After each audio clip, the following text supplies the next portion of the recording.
Chapter 14. Time passed quickly in the forest, and before long Aurora was no longer a toddler, but a child of 8. The dangerous baby years were over, and while the pixies had been practically useless to an infant, they seemed capable enough of taking care of a young girl. So Maleficent mostly stayed in the moors, safe from humans and content in the knowledge that Stefan, as well as Diavol's reports indicated, was a sad, mad, lonely king. But on occasion, she would make a visit to see Aurora. Once, when Aurora was still a toddler, Maleficent had followed Diavol to the clearing and waited in the shadows of the trees as, in raven form, Diavol played with the girl.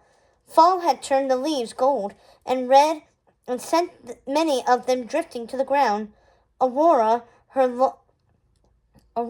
blonde hair long and loose, sat in the midst of a big pile of leaves, giggling. She lifted a handful and threw them into the air, laughing as a few landed on the black bird. Reaching out, she gently stroked Diavol's thick black feathers. "What a pretty bird," she said, her voice pleasant to the ear. Maleficent squirmed. At one time, the baby had been the only thing to irk her. Yet more and more, she found that Diavol's spending time with Aurora irked her far more. Or was she irked because he could play with her out in the open with such ease? That afternoon, Maleficent had shaken her head to clear the ridiculous thought and walked away from the clearing. Yet she was never gone for very long. Even though she hated to admit it, she felt an odd pull to Aurora, and there was another draw as well. It was too much temptation to play tricks on the 3 pixies. A break from her serious thoughts, and a brief reminder of happier days spent playing tricks on the other fairies with Robin. Often the thought of disrupting the little pixies' lives for even a few moments was enough to send Maleficent through the wall and into the human forest. One summer morning, she and Diavol, in his human form, made their way to the clearing. Hearing Knotgrass's nasal voice, Maleficent inched up to the edge of the cottage. Diavol followed, and together they peered through an open window. On the other side, the 3 pixies were sitting at the kitchen table, playing a game of checkers. As usual, they were bickering. "What's this?" Flittle said, reaching out and grabbing Knotgrass's hand.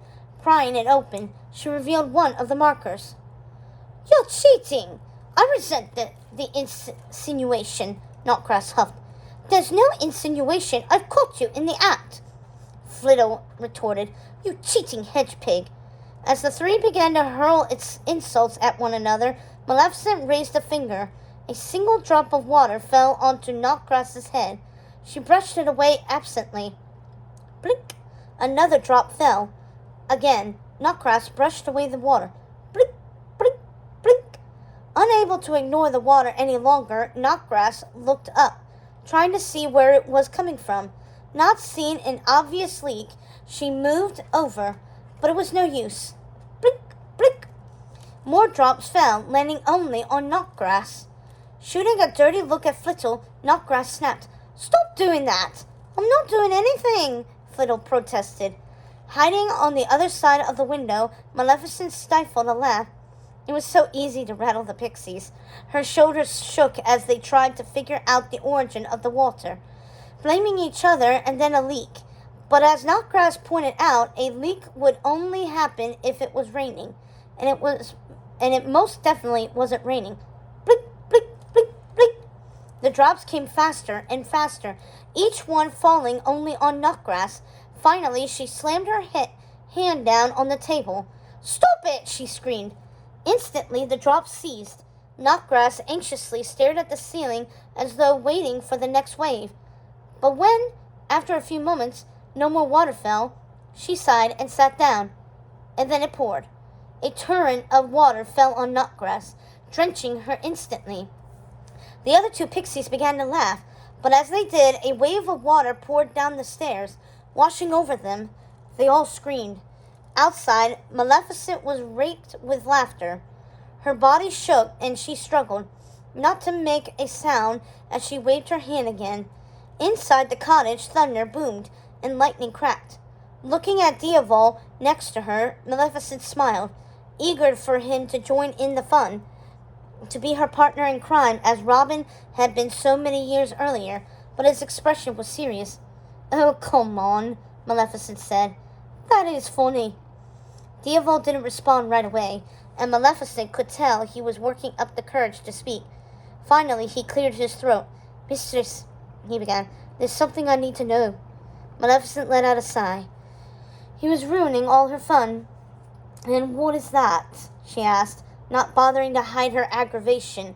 What possibly could be so important that Diavold would take away from one of the few carefree moments Maleficent allowed her so?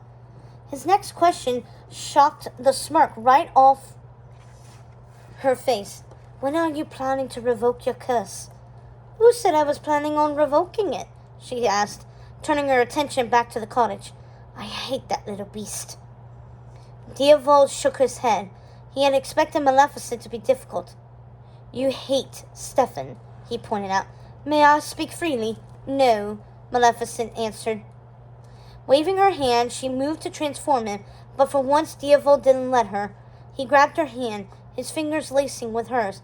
"Any time you don't like what I have to say, you change me back into a bird," he pointed out. Maleficent opened her mouth to retort, but then shook her head, thinking better of it.